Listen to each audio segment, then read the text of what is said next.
हमसे पहले आए हुए इस दुनिया में और हमसे पहले गए हुए इस दुनिया से लोगों का जिंदगी कैसे रही होगी। सभी अपने इतिहास के किसी न किसी पन्ने को जानते हैं, लेकिन उसे हम गंभीरता से बहुत कम ही लेते हैं और इतिहास से सीख लेने वाले उससे भी बहुत कम है। सोचा इतिहास के पन्नों में जिन लोगों के नाम दर्ज हैं, हम जिंदगी के मोड़ में किन्हीं के बारे जो पढ़े हैं वो कभी असली इंसान होया करते थे। बीते जाते खुश मिजाज और गम को महसूस करते हुए इंसान में से कई का जीवन हमसे ज्यादा मुश्किल में भरा हुआ था। तो आज मैं ऐसे ही फिल्म का एक्सप्लेन करने वाला हूँ जिसका नाम है बवाल।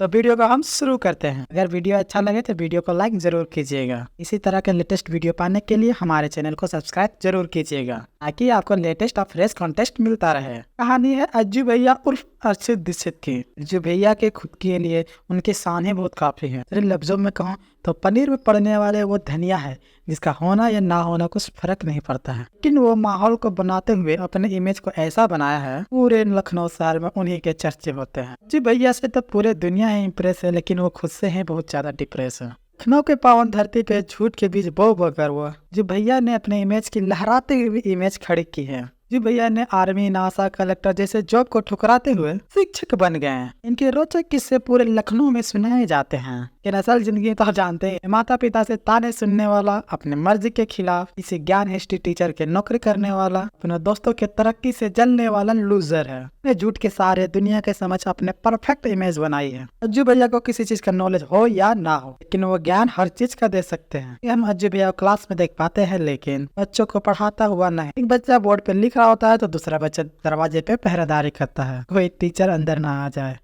अज्जू भैया का एक पपन नाम का स्टूडेंट है जो कि उनका बहुत ही खास है। ये नाम का एक टीचर अज्जू भैया का फोटो क्लिक करके तभी प्रिंसिपल के पास दिखाने को ले जाते हैं, लेकिन यहाँ पे प्रिंसिपल को बिल्कुल भी यकीन नहीं होता है अज्जू भैया से कर। मैंने अज्जू भैया पे पूरा विश्वास है। पांडे सर को यहाँ पर झूठा ठहरा देते हैं कि पांडे सर को अच्छी तरह से मालूम है कि अज्जू भैया क्या चीज है। एक स्टूडेंट जो पहरेदारी कर रहा था वो अज्जू भैया कहता है कि प्रिंसिपल हमारी क्लास की ओर आ रहे हैं। ये सारे स्टूडेंट अपने अपने जगह बैठ जाते हैं और अज्जू भैया पढ़ाने का नाटक करने लगते हैं। बोर्ड पर 2-3 विश्व युद्ध के बारे में लिखा हुआ जो कि अधूरा था, और जब स्टूडेंट के से वो पूछा जाता है तो उसके बारे में वो सब सही बता देता है। देखकर प्रिंसिपल सर को बहुत ही अच्छा लगा था क्योंकि बच्चे ने आंसर सही दिया था। यहाँ पर प्रिंसिपल सर का अजय भैया के प्रति विश्वास और ज्यादा बढ़ जाता है कि वह ईमानदार से काम कर रहे थे और पांडे सर को झूठा ठहरा देते हैं। तो मैं हम अजय भैया के उनके इकलौते दोस्त विपिन के पास देख रहे होते हैं। इनके साथ में बैठकर वो शराब पी रहे थे। यहाँ पे अजय भैया बताते हैं कि उनके सारे दोस्त कुछ न कुछ बड़ा काम कर रहे हैं। बताते हैं कि उनके पास कुछ भी नहीं है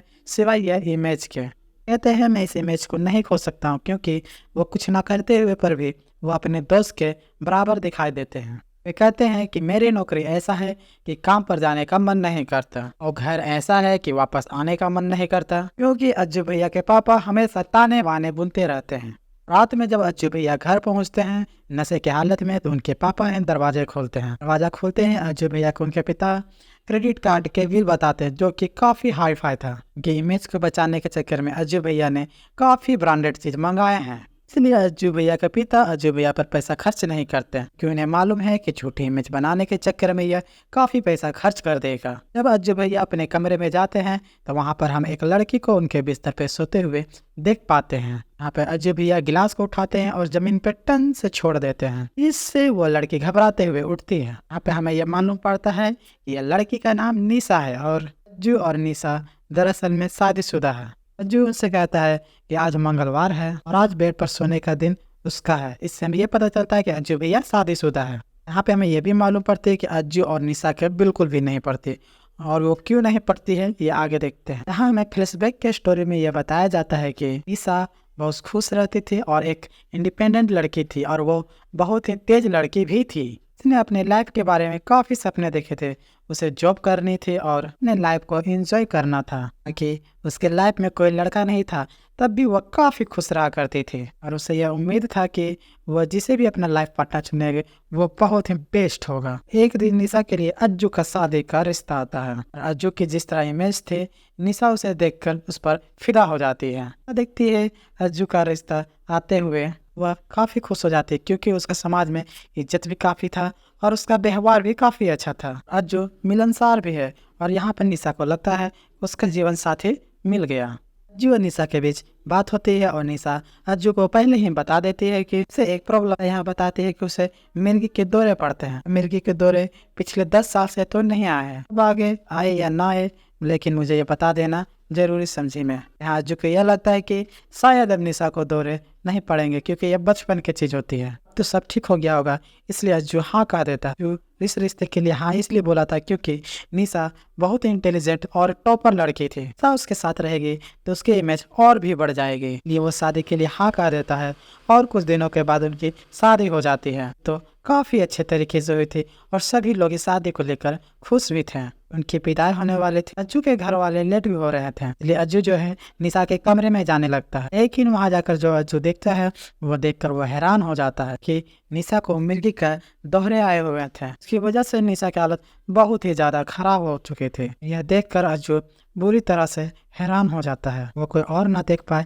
इसलिए अज्जू खिड़कियों का पर्दा लगा देता है। वो घर लौट रहे थे और अज्जू के दिमाग में एक ही बात आ रही थी, लोगों को निशा के मिर्गी के बारे में पता चला तो उसके इमेज पर क्या फर्क पड़ेगा। इसलिए अज्जू ने निशा को लेकर कहीं भी नहीं गया, नहीं अपने दोस्तों से मिला और ना ही बाहर घुमाने को लेकर गया कि निशा को अगर दोहरे पड़ गए बाहर तो अज्जू की इमेज बुरी तरह से बाहर खराब हो जाएगी। की वजह से अज्जू ने निशा को आज तक बाहर कहीं नहीं लेकर गया, इसलिए उनके बीच अक्सर झगड़े होते रहते हैं।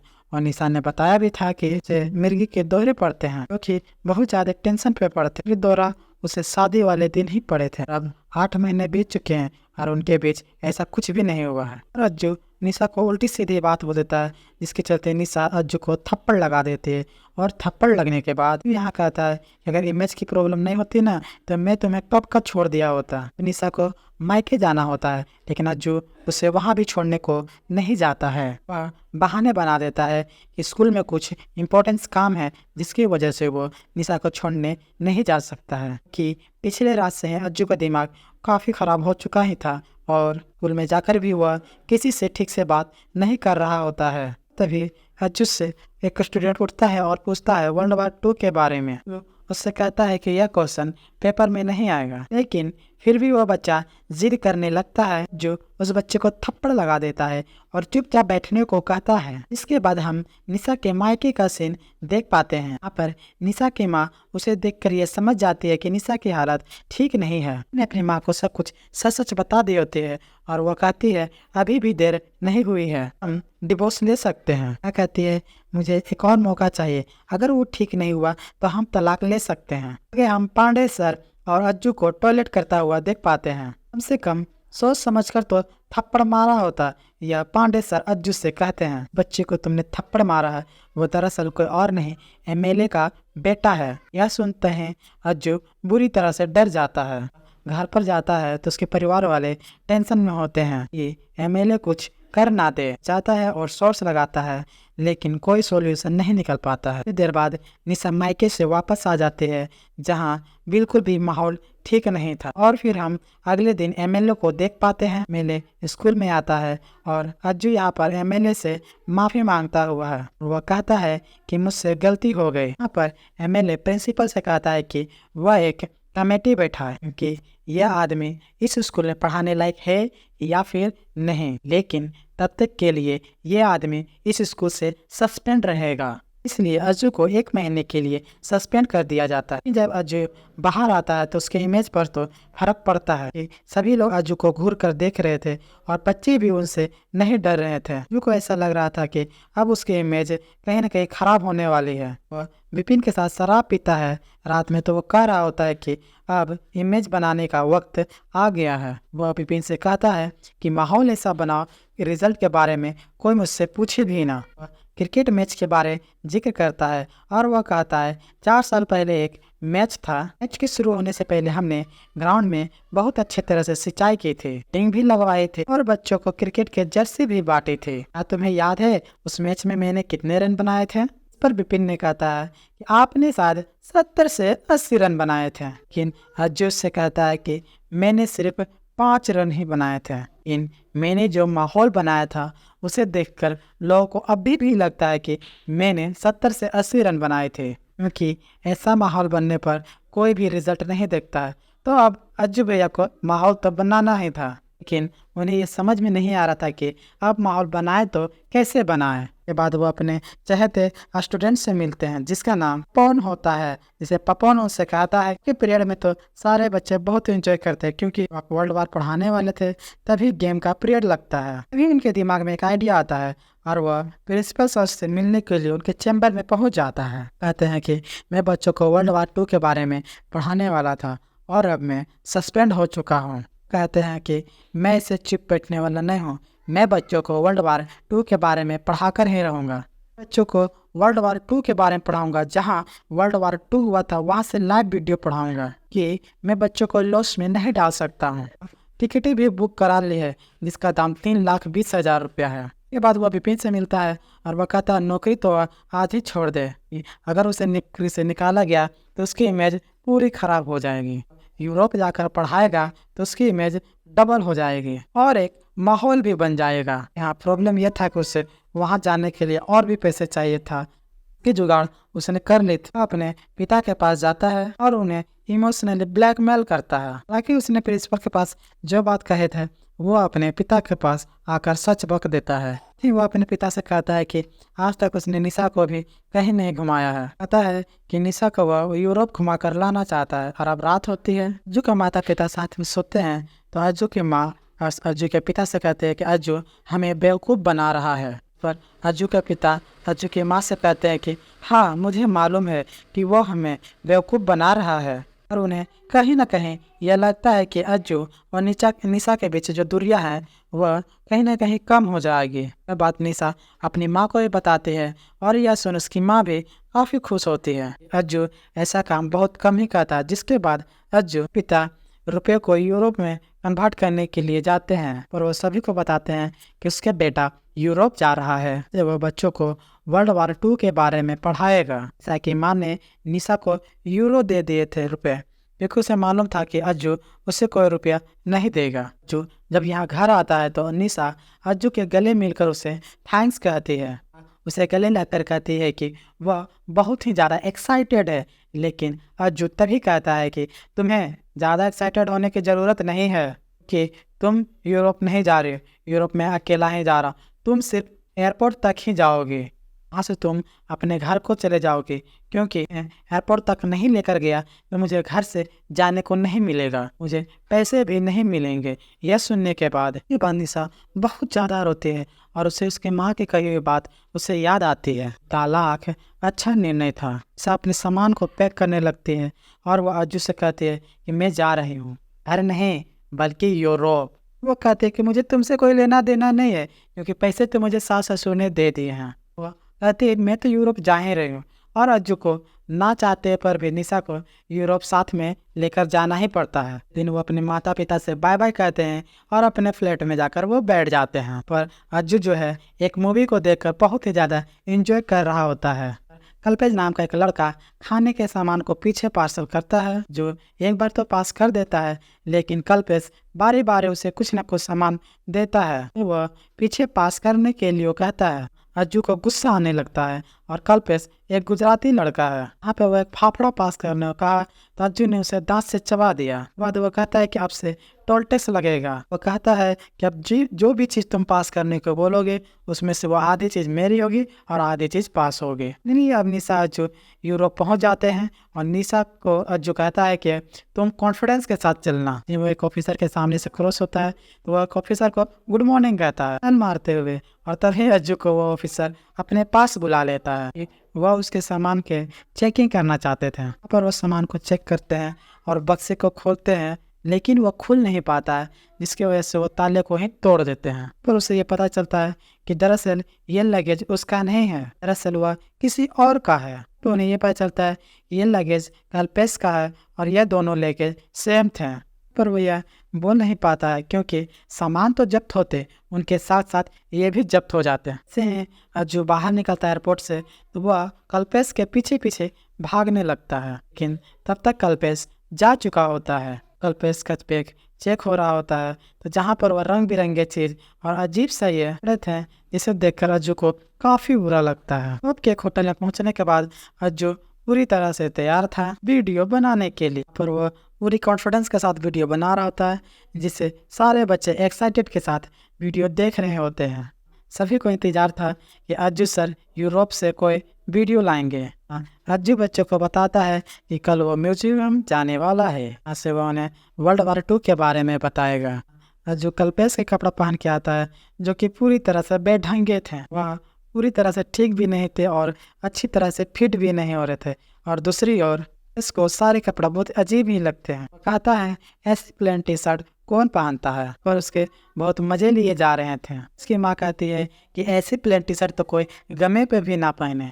निशा और अज्जू घूमने के लिए जाने वाले थे। कहता है कि मुझे घूमने में कोई इंटरेस्ट नहीं है। वो कहता है कि मैं तो यहाँ वर्ल्ड वार 2 के बारे में यहाँ जानने के लिए आया था, के लिए मैं म्यूजियम जा रहा हूँ। निशा अकेले हैं यूरोप घूमने के लिए निकल पड़ती है। पर हम देखते हैं कि अज्जू एक टैक्सी को हायर करता है और म्यूजियम के लिए निकल पड़ता है। लेकिन सिर्फ 4 किलोमीटर जाने के लिए उसे यहाँ 40 यूरो पे करने पड़ते हैं। इसकी कीमत थी लगभग 4000 रुपये। उनकर उसे बहुत बुरा लगता है, जिसके बाद वह म्यूजियम पहुंचता है और वह 10 यूरो का टिकट खरीदता है। वह 50 यूरो वाले फोटो के सामने वह वीडियो बनाता है और बच्चों से कहता है कि मैं तुम्हें पढ़ाने के लिए यहाँ पर 50 यूरो खर्च कर रहा हूँ। तो उसे कोई नॉलेज तो नहीं मिल रहा था, लेकिन यहाँ पर एक लेडीज होती है जो कि ओपेरा आवाज़ में गा रही होती है और वर्ल्ड वार 2 के बारे में बता रही होती है। लैंग्वेज इंग्लिश भी नहीं थे, तो यहाँ पर अज्जू को कुछ भी समझ में नहीं आ रहा था।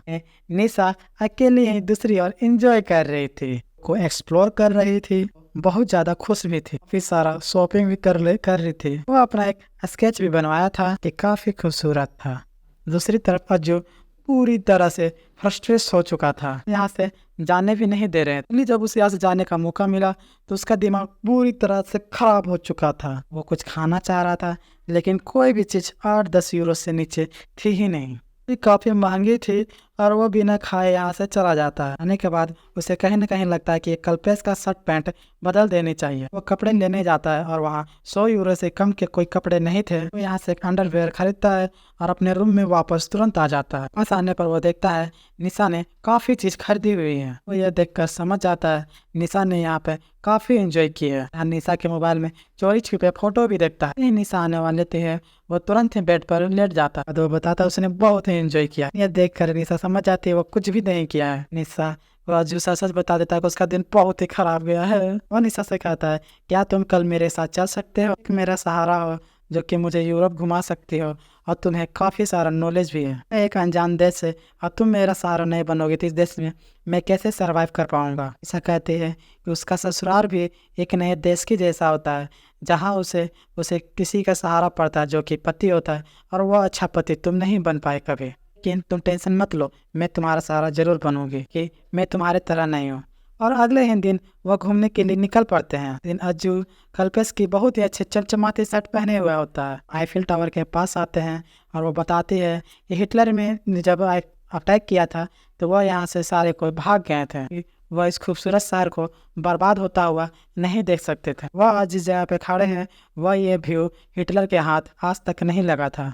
जब हिटलर ने अटैक किया था तो वो यहाँ का सीढ़ियों तक को तोड़ दिया था कि कोई भी ऊपर ना आ पाए, जो कि निशा ने अज्जू को बताए थे। वह अज्जू सारे बात वीडियो के द्वारा अपने स्टूडेंट को बता देता है कि सारे बच्चे इस वीडियो को देख रहे थे और यहाँ तक कि एमएलए भी इस वीडियो को देख रहा था। बात हम अज्जू और निशा को एक जगह देखते हैं जहाँ पर वो फोटो खिंचाना चाहते हैं। व्यक्ति को मोबाइल देते हैं और वो व्यक्ति कहता है कि तुम दोनों पलट जाओ। कहता है कि मेरे 3 गिनने पे तुम लोग वापस मुड़ जाना। वह व्यक्ति उस मोबाइल को लेके भागने लगता है, जो उसका काफ़ी देर तक पीछा करता है। और यहाँ निशा एक दूसरे रास्ते से उस चोर के सामने आ जाते हैं। बाद वो चोर डर जाता है और वह चोर निशा के ऊपर मोबाइल फेंक कर यहाँ से भाग जाता है। फाइनली यह मोबाइल उन्हें मिल जाता है। तो अब अज्जू और निशा जब एक साथ थे, निशा से यह बात कहते हैं क्या आप तुम्हें मेरे को साथ में रखने में कोई ख़राब तो नहीं लगता है? पर अज्जू कहता है कि मुझे तुम्हें यहाँ पर कोई नहीं जानता। निशा कहती है तुम कपड़ों को लेकर इतना क्यों रोते हो? कि माँ निशा को कॉल करते हैं और कहते हैं कि उन्हें उनका कंगन नहीं मिल रहा। पर निशा कहती है कि वह मेरे अलमारी में रखा हुआ है। बाद हम एमएलए को देख पाते हैं कि वह स्कूल आता है। उसके बाद हमें यह मालूम पड़ा कि यह कोई भी एक्शन नहीं ले रहे। वह स्कूल के प्रिंसिपल पर बहुत चिल्लाता है। पर एमएलए कहता है कि अगर आप कुछ नहीं कर रहे हैं तो मुझे ही कुछ करना होगा। चेतावनी देते हुए वह यहाँ से चले जाते हैं। इसी तरफ अज्जू की माँ एक अलमारी जब खोलती है तो उसे एक लेटर मिलता है। वह लेटर दरअसल में डिवोर्स लेटर होता है। देखकर अज्जू के माता पिता पूरी तरह से डर जाते हैं। उसे कुछ भी समझ में नहीं आता है तो वह निशा के माता पिता को घर बुला लेते हैं और वो बताते हैं डिवोर्स लेटर के बारे। तो अज्जू के पिता कहते हैं कि हाँ, मेरा बेटा है ही इस लायक, तुम्हारे बेटे की लाइफ नहीं है। यहाँ पर वो उन्हें कोऑपरेट करना चाहते हैं और वो उन्हें फ़ोन लगाकर यह नहीं बताते हैं इस डिवोर्स नोटिस के बारे में कि उन्हें यह पता चला तो उन्हें बुरा लगेगा और वहाँ उन्हें कोई संभालने वाला भी नहीं है। वे कोई गलत कदम भी उठा सकते हैं। इसलिए वो डिसाइड करते हैं कि जब वो वापस आ जाएंगे बाद ही हम यह बात करेंगे। अब इसके बाद हम देखते हैं कि उस बीच के पास जाते हैं जहाँ पर हिटलर ने अटैक किया था, पर बहुत सारे सैनिक मारे गए थे। सारी चीज निशा एक ऑडियो बुक के द्वारा सुन रही होती है। ये वो 5 यूरो पे किए थे। पे निशा काफ़ी ज़्यादा इमोशनल भी हो जाती है, क्योंकि पूछने पर निशा उन्हें अपना हेडफोन दे देती है। जब अज्जू हेडफोन लगाता है और उनकी आवाज़ें जब वो सुनने लगता है उसे भी बहुत ज़्यादा इमोशनल फील होने लगता है। उसे जब मालूम पड़ा कि यहाँ पर ऐसे बहुत सारे सैनिक थे जो कि 15, 16, 17 साल के ही थे। कई लोग पहली बार लड़ रहे थे और कई बार आखिरी बार। हाँ, 1 घंटे के अंदर ही हिटलर के सारे सोल्जर ने उन्हें मार गिराया था, पर वे सारे प्रोटेक्ट कर रहे थे कि हिटलर के सैनिकों को 1 घंटे तक किसी तरह शहर के अंदर ना जाने दिया जाए। बच्चों को ये सारे चीज़ बताते हुए कहता है कि टीवी में देख के वर्ल्ड वार के बारे में बताना है बहुत आसान होता है, लेकिन वार का परिणाम वही जानता है जिसने उस वार को बारे लड़ा हो या फिर देखी हो।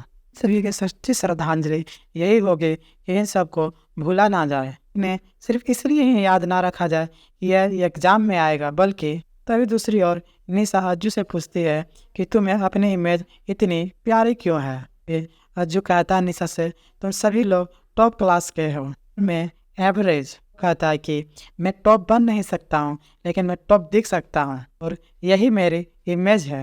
मैं पनीर का वो धनिया की तरह हूँ जिसका होना और ना होना कोई फर्क नहीं पड़ता है, लेकिन मैंने अपनी इमेज पनीर की तरह बनाई है। तुम लोगों के साथ बैठो तो मैं तुम लोगों से कम न लगूं। वे लोग बात कर ही रहते हैं कि विपिन का कॉल आ जाता है। कहता है कि एमएलए का तो दिमाग खराब हो ही चुका है और जो तुम वीडियो डाल रहे हो उससे और भी ज़्यादा खराब हो रहा है। वह कुछ बड़ा प्लान कर रहा है। यह सुनने के बाद अज्जू को बहुत ही ज़्यादा डर लगने लगता है। निशा से कहता है कि मैं वापस इंडिया जा रहा हूँ। तभी निशा कहती है कि नहीं, तुम कुछ अच्छे कर रहे हो, इसकी वजह से एमएलए तड़पड़ा रहा है। चाहते हो कि तुम यह काम करते रहो, काम तुम अच्छे कर रहे हो तभी तो एमएलए को तकलीफ हो रही है। मैं चाहती हूँ कि तुम एंजॉय करो। तभी एक दिन अज्जू को कल्पेश दिखाई पड़ता है। दोनों एक दूसरे से झगड़ा करने लगते हैं, एक दूसरे का लगेज मांगने लगते हैं। कल्पेश जो है वह अपना बैग अपने रिश्तेदारों के पास छोड़ आया था, वो तो यहाँ पर घूमने के लिए आया था। तभी अज्जू उससे कहता है कि जब तक मेरा बैग नहीं मिलेगा तक तुम्हें भी तुम्हारा बैग नहीं मिलेगा। वे चाहते हैं कि कम से कम एक जोड़ी कपड़े का तो अदला बदली करें, पर कि कल्पेश और अज्जू ने जो कपड़े पहने थे वह उसे अदले बदली कर लेते हैं। कपड़ा पहन के कल्पेश बहुत ही नाचता है क्योंकि वह उन्हें बहुत फेवरेट था। यहाँ पे अज्जू और निशा एक होटल रूम में जाते हैं, पर टॉप फ्लोर पर उनका रूम था। लिफ्ट भी यहाँ पर खराब थे। अज्जू अकेला है इस भारी भरकम बैग को उस टॉप फ्लोर पर ले जाता है। आधे वक्त उसकी पूरी तरह से हालत खराब हो जाती है। यहाँ पर निशा उसे पानी पिलाती है और खाना भी खिलाती है। देखकर अज्जू को बहुत ही अच्छा लगा था। बाद यह देखकर अगले ही दिन ये एलन फ्रैंक के बारे में जानने के लिए निकल पड़ते हैं, पर उन्हें यह पता चलता है कि एलन फ्रैंक ने 13 साल की उम्र में डायरी लिखना शुरू कर दिया था जब जर्मन यहूदियों को ढूंढकर मार रहे थे। एनी फ्रैंक और उसके घर वाले एक खुफिया सुरंग के अंदर छुप गए थे, पर एक वेयर हाउस था जिसके खुलने से पहले के सारे काम कर लेने होते हैं, जहाँ पर कोई भी आवाज नहीं करते थे। के पास कुछ भी नहीं था लेकिन फिर भी खुश थे, और यहाँ पर निशा और अज्जू के पास कुछ है फिर भी यह खुश नहीं है। तो यह स्टोरी वीडियो के द्वारा बच्चों को भी सुनाता है। लिन फ्रैंक राइटर बनना चाहते थे। के बाद वह इतने मुश्किल हालातों में भी डायरी लिखना बंद नहीं किए थे। फ्रैंक तो नहीं बच पाए, लेकिन कि डायरी बच गए थे और उसकी डायरी की वजह से आज भी वह करोड़ों लोगों के दिल में जिंदा है। और निशा ये सारी चीज़ें महसूस की थी।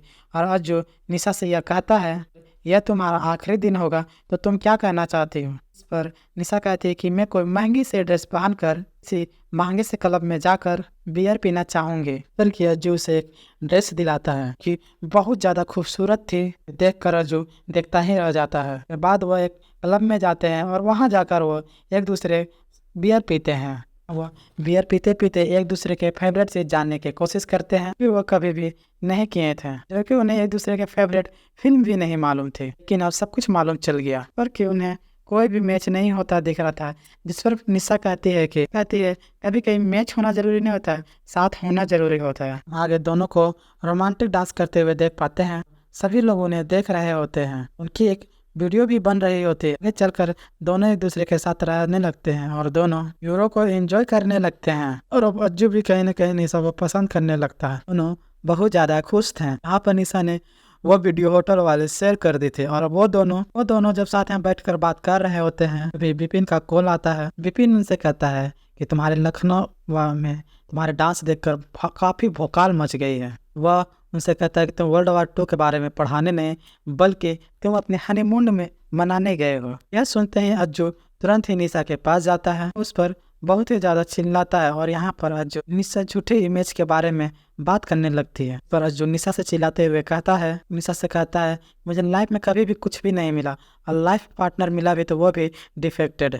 सुनने के बाद निशा का दिमाग खराब हो जाता है। वह यहाँ से चली जाती है। यहाँ पर अज्जू को बहुत ज़्यादा बुरा लगा था। एहसास होने लगा था कि उसके झूठी इमेज कभी भी कहीं काम नहीं आने वाली है। हिटलर के पास खड़ा होकर एक बात सोचने लगता है। वोटर्स दिखावे के साथ जो इमेज बनती है ज़्यादा दिनों तक नहीं टिक पाती है। या फिर हिटलर के लाइफ से ही मिलती है कि यहाँ भी ऐसा ही हाल है। यहाँ पर हिटलर की मौत होती है, वहाँ पर सिर्फ एक कार पार्क है कि अंत में तुम्हारा सभी लोग सच ही याद रखेंगे, झूठ नहीं। जिसके बाद अज्जू कल्पेश के पास तो कॉल करता है और उसे एक जगह पे बुलाता है क्योंकि उन्हें लगेज एक्सचेंज करना था। और अज्जू जब यहाँ कल्पेश का लगेज पैक कर रहा होता है और निशा आती है और वह उनसे कहते हैं कि कल वह इंडिया जा रही है। जो कल्पेश यहाँ पर देख पाते हैं कि हम लोग वो एक दूसरे के लगेज एक्सचेंज कर रहे होते हैं। और उसके बाद वो एक म्यूजियम में जाते हैं जहाँ पर एक इन्हें बैग दिखाई पड़ता है। कल्पेश ये देख कर कहता है कि छोटे से बैग में लोग क्या क्या रख सकते हैं। पर अज्जू कहता है कि जब तुम्हारे पास आधे घंटे हो ना तुम्हें यह एहसास ही नहीं होगा तुम इस छोटी सी चीज में क्या रख सकते हो। कल्पेश कहता है जब तुम्हारे पास आधे घंटे हो तो तुम इस बैग में क्या रखोगे। बल्कि अज्जू वह महसूस करने लगता है। वो यहाँ देखता है कि बहुत सारे जूते रखे हुए हैं, बेल्ट रखे हुए हैं, सन ग्लासेस रखे हुए हैं। तभी उसे यह एहसास होता है कि इसमें उसे उनके माता पिता की एक फ़ोटो होनी चाहिए। उसे यह एहसास भी होता है कि इसमें एक निशा के भी फ़ोटो होनी चाहिए। बैग की तरह उसका लाइफ भी है। इस बैग की तरह से दिखावे की चीज़ें हर एक चीज़ है उसके पास, लेकिन ने माता पिता और अपने पत्नी की जगह नहीं है कि इनका होना अति आवश्यक है। और अर्जुन निशा के पास जाता है, उससे माफ़ी मांगता है और उससे कहता है कि मैंने बड़े बड़े गलतियाँ की हैं लेकिन मुझे एक और मौका चाहिए। इसके बाद वे लोग एक आखिरी जगह पर घूमने के लिए जाने लगते हैं कि बस अब 3 दिन बचे हुए थे। इससे पहले वे लोग अपने माता पिता के पास कॉल करते हैं पर वे उन्हें बताते हैं वे 3 दिनों के बाद लखनऊ लौटेंगे। और जो एक पोस्टर नाम के जगह पे जाते हैं जहाँ पर हिटलर ने 13 लाख लोगों को बंदी बनाया हुआ था। बस खाने को बस इतना था कि वो अपने खाने का भूख भी नहीं मिटा सकते थे, सिर्फ और सिर्फ जिंदा रह सकते थे। उन्हें भी आधा लीटर मिलाकर मिलता था और 13 लाख लोग मर गए थे।